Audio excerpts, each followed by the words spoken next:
Hey, folks, welcome back to the Carl Zahn Show. I am told this is episode 30. It seems hard to believe. Time flies when you're having fun. Don't forget to smash that like and subscribe button. We got a lot of catching up to do. We're off for a week, so we have to backtrack a little bit, which is hard to do because there's so much happening at warp speed right now as we come into the final stretch before this epic 2024 presidential election. So once again, I'm here with no notes, no pants, free flow. We're going to call it like we see it. So first, talk quickly about the second assassination attempt on Donald Trump at his golf course there near Mar-a-Lago. As is often the case with these things, as the post-event statistics come dribbling in, the plot gets murkier and murkier. So fantastic that the Secret Service was able to be one hole ahead of Donald Trump and see this guy's gun barrel sticking through a chain link fence. So hooray for the Secret Service for catching that and averting, another assassination attempt on Donald Trump. But what's coming out now, obviously, about this guy, his kind of very checkered past. He spent time in Ukraine. The guy's obviously a loon. And then it turns out he was camped out there for 12 hours in the bushes behind this fence. So I don't know how that happened. And then I found out even since then that he had been in the area for like a week and a half, kind of scoping out Mar-a-Lago. This is a guy with a pretty lengthy criminal record, driving like this beat-up old Ford pickup with 2 sets of license plates. I mean, everything but a huge red flag on his truck that says, stop me, I'm a danger. And as is so often the case here, and we've talked about this before on the show, you have these people floating around with like these long records and clearly a danger, something's wrong. But they never end up incarcerated or caught until something, irreversible happens or someone gets killed, or in this case, a former president is killed. So I know Trump and lots of people are hooray for the Secret Service. And to be sure, the guys that are right around him in these situations, yeah, they risk their lives. There's no question about it. They're ready to step in the line of fire to protect the president. But the pre-event sweeping of the area and the perimeter and all of this is so lacking. We have to ask ourselves now, even before Butler, because they've been asking for more Secret Service protection for months and months now and not getting it, and always some excuse. We had people for Jill Biden or Kamala Harris. But, the excuses only go so far. Something has to be done to protect Donald Trump. I heard this morning that he's got a big rally planned in Michigan that they were going to do outdoors, tens of thousands of people and tickets already claimed in advance. And then they told him he's going to have to move that rally indoors to a much smaller arena because they don't have the personnel for Secret Service, because the personnel is all in New York protecting UN dignitaries who are at the big UN meeting in New York. So I don't know how you do the math on that, where you say, okay, we can't protect a former president because Hassan Ben Soba is in a UN meeting in New York and we have to have 12 Secret Service agents around him. Why not leave those guys bare ass and protect a former president in the last 4 or 5 weeks before an election and not be coercing him into doing smaller rallies, which is in and of itself election interference in a way. It's so obvious at this point. They want to diminish his crowd sizes and, just do everything they can to thwart any momentum that Donald Trump has. And by the way, I think the momentum right now is heavily in Donald Trump's favor. Everything that's happened in the last month or so with Bobby Kennedy coming on board, Tulsi Gabbard, Elon Musk, I mean, it just goes on and on and on. So for all intents and purposes, the stars are just aligning for Donald Trump in terms of his positioning himself. I don't believe any of the poll numbers that show her ahead. They could be right. I just don't happen to believe it. Bill O'Reilly did an interesting analysis of a couple of recent NBC, ABC polls where if you look at the breakdown between Republicans, Democrats, and independents, it's fair. It's kind of right across the board and a fair sampling. But if you break it down into gender of people who were polled, it's anywhere from 5 to 10 to 12% more women. So that obviously favors Kamala Harris. And to O'Reilly's point, he's been doing this a long time, this is how they kind of secretly massage and manipulate the poll numbers into what turns out to be a deceptive number. I think if you just go in terms of pure feel and gut instinct, heavily favoring Donald Trump right now. J.D. Vance, of course, is just fantastic. We've talked about that ad nauseum on the show here. Excuse me. And, J.D. is so articulate. He's so good at expressing his opinion. And he's very measured in his responses. He doesn't get carried away. He doesn't get overly emotional in his responses. So he's very good at just kind of dissecting all of these issues and then presenting them in a very good, clear, factual way. Most recently, the infamous now Springfield, Ohio, they're eating the dogs, they're eating the cats. There were reports of that happening. I guess some of them unsubstantiated, some of them maybe partially substantiated. But what it did do is it put a spotlight on Springfield, Ohio, and finally got a bunch of journalists there from some of the networks and independent journalists to take a closer look at what happens when you increase by a third the population of a small, medium-sized city. When you increase that population by a third almost overnight with non-English speaking people from an entirely different culture, in this case, Haiti, and the obvious negative impact that has on the citizens of that city. And of course, this is happening all over America as not just the border, wide open border, but they're flying people now over the border. So flying people in from various countries and just kind of like Johnny Appleseed, sprinkling them all over the country, obviously in an attempt to keep those immigration numbers up, those future Democrat votes, but to do it in a more subversive way. So I think, despite everything, that this spotlight that's been shown on Springfield, Ohio, is a positive thing in terms of just demonstrating to American people how this wide open border, it's just not sustainable. It can't work. On that same line, Kamala, I don't want to mispronounce it because I'll be called a racist. So I'm just going to say Kamala. I'm going to do all three, admitting that I don't know which one is proper, but that way I've got it covered. And if there's a fourth one, you can comment and let me know. So Kamala, making her first border visit today for photo op. This was the border czar, making a quick stop down there today. And I'm sure he heartfelt and a lot of, she's very good at doing the very concerned face. And so there'll be a lot of that.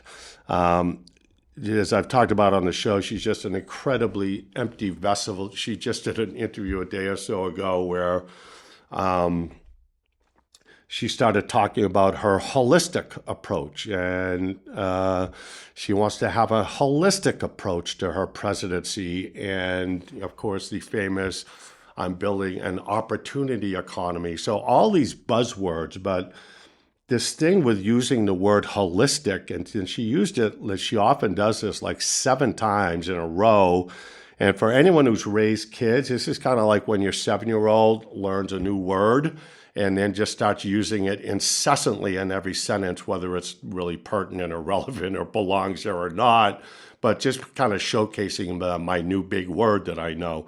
So for Kamala Harris, Kamala, this is holistic is her new word. I'm not sure how that fits into running a country or the presidency, or exactly what that means, the holistic approach to governing. I don't know if that includes incense or voodoo dolls or exactly what's happening there, but I think the country is kind of way past needing a holistic premised presidency. There's so much going on. As I said, it's hard to keep up with. Other great news, everyone heard this just a day or so ago. The Pelosi sold, I think, $500,000 worth or something of Visa stock. Coincidentally, a day before the Department of Justice was going to announce an investigation into Visa. So the Pelosi's are just famous for this. It's so blatant, it's unbelievable. Like I've often used the mafia comparison here. I say, I'd rather do business with the mafia because at least they have a code. Like government officials, they don't even have that, and the Pelosi's with their stock trading and the way they've enriched themselves, it's so flagrant. And it's just the basic va-fangu to everybody else. Shut up, go to work, pay your taxes, and we're going to enrich ourselves with what's basically insider stock trading because we know about big contracts that are coming along or Department of Justice investigations that are coming along. And they have this miraculous knack for either picking stocks just before some company gets a big contract or dumping stocks just before there's some massive investigation. And like I said, even the mafia used to have like a fake office at the garbage truck place or, the back room at an Italian coffee shop. At least they pretended to have a front. And like politicians, they don't even do that, I mean, God, the Pelosi is just the most aberrant people ever. And she is really getting up there in years. It makes me wonder if she's not just an AI product or something. God, these people just seem to go on forever and ever, kind of like Joe Biden himself. So we're really coming down to the wire here the last 4 or 5 weeks before the election. The early voting has already started in a handful of states. That will increase over the next few weeks. I'm not a proponent of early voting. It was rolled out under COVID. I think it's one of the instruments that they use to enable fraud. It gives them an early insight into where the voting is going. We don't get to know the public, but all the inside people do. And it certainly lets them know if there's any, extra fraud activities they have to do before the actual election day. If Trump wins, and I think he's going to, I hope that they will do away with that and we go back to a voting day. Make it 2 days. Make it a Saturday so people who are working and can't make it. I understand that having it one day, it's inconvenient for all of us.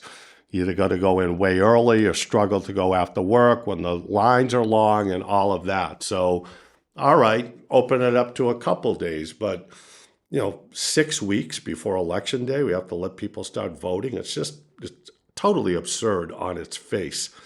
And going back to Donald Trump's safety, this is something that, again, it's a big deal.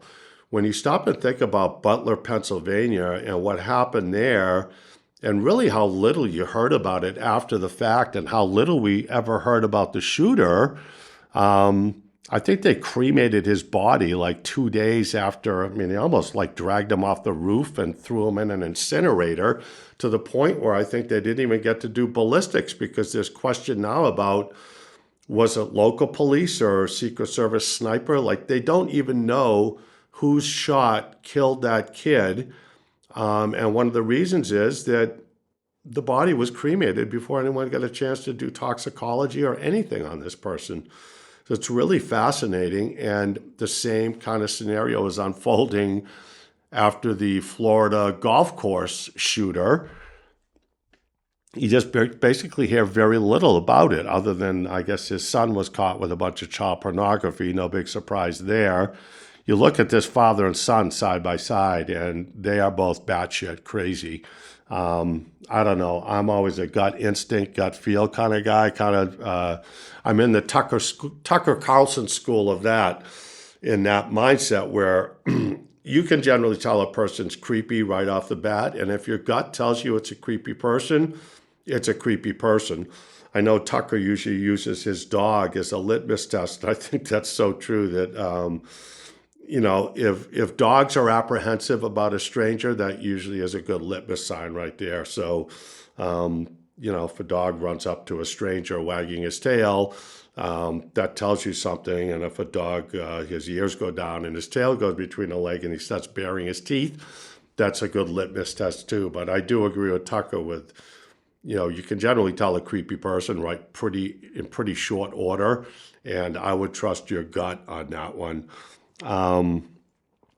There's just so much going on. And I have to say that I think a lot of people feel this way, really concerned for Trump's safety as we go down to the wire here. We heard last week about Iran having a bounty out on his head. And of course, Iran hacked the Trump campaign emails and stuff like that. But there has been a bounty out on his head from Iran, which makes you wonder, how many close calls were there before Butler, Pennsylvania? And how many events were there before Butler where he was exposed and maybe just got lucky? Or maybe there was a shooter in the perimeter who didn't get a clear shot. Nothing ever happened, wasn't discovered. You have to consider that from a pragmatic standpoint that, this has probably been going on for quite a while. There's a large segment of the population that wants him dead. They've made no secret about it. They complain and whine when somebody misses. Sad place to be in this country that we have gotten to that point. One thing I was discussing this morning, I do a local radio hit every Friday morning here in New Hampshire on WFEA with Jeff Chidester. Chidester? God.